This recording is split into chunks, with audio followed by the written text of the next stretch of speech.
you know what, but we can't, we can't open that door because there's a padlock. Can you check? Yeah, what do you think? We padlock that? I don't. Yeah, so just again, guys, like I say this a lot, but like really right now, like there'll be things he's not going to be able to answer, so please don't make this, you know,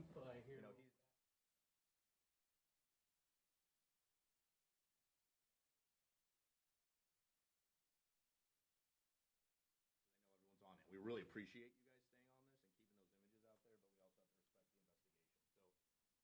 So this is Detective Sergeant Matt Jacobson. He'll do the spelling, and I have a few remarks off the top, and then we'll do a few minutes of Q&A. All right? Hi, my name is Matt Jacobson, Jacobsen. Again, I'm a sergeant with the Detective Division with the Portland Police Bureau. I'd like to start by mentioning this is an active and ongoing investigation. Obviously, anytime two of our officers are injured in such a violent way, it's not only an assault on those officers, but it's an attack on public safety, which we take very seriously. The stance from the Police Bureau is an all-hands-on-deck posture right now, both within our investigative resources and our uniformed personnel. Everybody's playing a role. The outpouring of information we've gotten from our community has been wonderful. We encourage everybody to continue sending in tips. We are looking into those thoroughly. And I want to just make it very clear that we will not stop until we find this person and safely take them into custody. It will continue at the pace we're working until that happens. Can you talk a little bit about how common this type of situation is? That we've got, 4 days now into a manhunt. Does this happen often? Well, this is an uncommon situation we're dealing with in general. We are very lucky here that serious assaults on officers don't happen all the time. In terms of investigations, we take our time. Generally, when a case comes to the Detective Division, we talk about time being our friend. Obviously, in this case, we have great imperative to find this person. But in terms of it being 4 days, it is not an anomaly in terms of your day-to-day investigation. I say that all obviously having said we have great concern for finding this person, and obviously we would like to have them in custody right now. What is the warning to the community? The person likely still armed or not? So we believe this person is still armed and dangerous. I will reiterate the importance of our community being vigilant, keeping their eyes open, and passing along any information they can.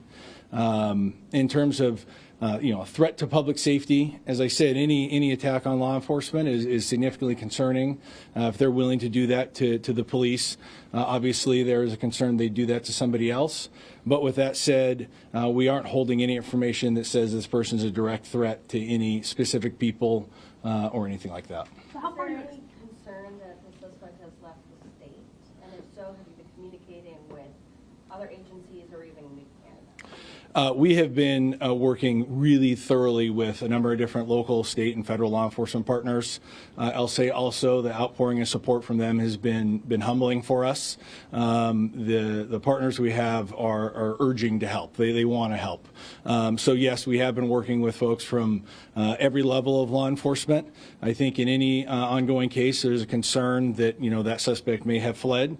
But again, we don't have any information to support that. But we do keep all of those options open as we go through our investigation.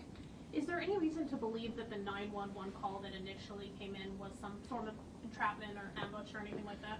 So there's some information that we're gonna hold back right now, and again, not for any other specific reason, is that we're still vetting a lot of information, and I wouldn't want to give false information, but we're still working through really the details there. How crucial was any information that you were able to get from the officers who were wounded? I assume at least someone who was released is able to talk. again, out of respect to them going through the recovery, we were able to pull quite a bit of good information from the scene that night from various resources. Obviously, in any case, the witnesses, the victims, the people that were there and have firsthand knowledge are wonderfully important, paramount of importance. But again, that information we got that night has been only supported and bolstered by the tips that we've received. Can you talk about the volume of those tips? Absolutely. So at this point, we've received well over 100 tips. I will say, as part of that workload, we talked about our posture of all hands. Every one of those tips is assigned to an investigator to be vetted, worked, and either ruled in, ruled out. So that work is voluminous, but is incredibly important to building the picture and working through finding this person. When you say all hands on deck, what does that look like for your overtime right now? Or you have a lot of people on overtime in a case like this? In terms of specifically working on overtime, I don't have those numbers, and I really couldn't speak to it. I will say that the Bureau has been unbelievably willing to, put aside their own personal needs to put time towards this. How are your families doing? I think, that's an interesting question. I think our first thoughts go to the families of our injured officers. There's no doubt a concern from every law enforcement family when something like this happens. It really makes what we do real. Our officers in uniform are putting on a badge, going out to serve the community, knowing the risks that they're taking. This is a reminder of what those risks are. I know every family member, mother, father, child, spouse, feels that also. But we're really lucky that in a case like this, it can bring us together as a family and bring the Bureau together as a family. A couple more because I got to get Matt back upstairs. We spoke to some folks that were working or living in that neighborhood that all this happened, witnessed what happened, and saw the officers speak to the suspect for a little while before the shooting happened. And so they've come on camera to tell us about that. Can you explain a little bit about what they were discussing before the shooting happened? Right. So the initial interaction had to do with that initial call for service that our officers were responding to. In terms of the specific content of that, it's not something we're able to share right now. Again, trying to protect that investigative integrity. If we could share, obviously, I would love to, and we'll be able to hopefully share that when we're able.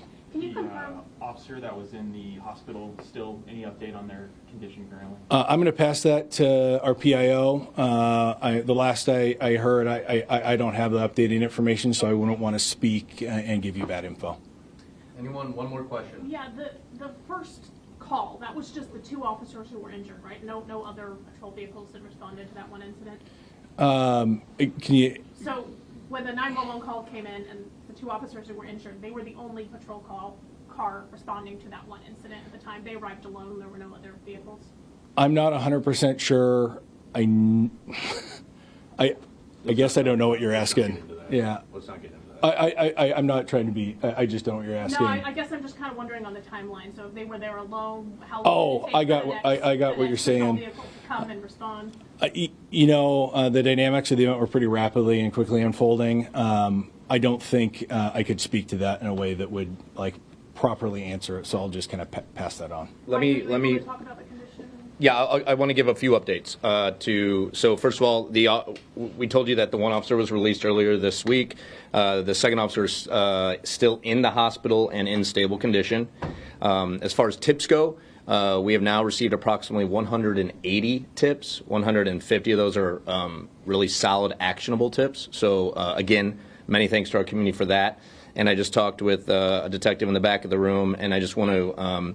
I appreciate where Detective Sergeant Jacobson was going, but I want to make sure that the correct information is out there in the sense of we do not consider this an ambush. Like the 911 call, we have no reason to believe was luring us into the area. So please do not let anyone think that is the case. We were responding to what we believe to be a very legit 911 call of a threat with a weapon, and then this is when the individual shot our two officers. So that is all we have. Really appreciate everyone's time. Thank you. Just real quickly, when you say stable condition, I mean that can be a really general statement.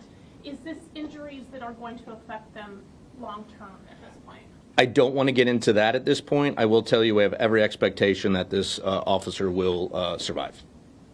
That is what we're saying right now. Sorry, just stable, that we're not using it because it's not technically a condition. I know. If it's a better descriptor you could kind of give us to be able to explain. I will work to get that. I don't have that off the top of my head. I think the main thing for you all to know is that we have every expectation in the world that this officer will survive, and we are incredibly grateful for that. That's all we have today. Thank you. Thanks for making the time.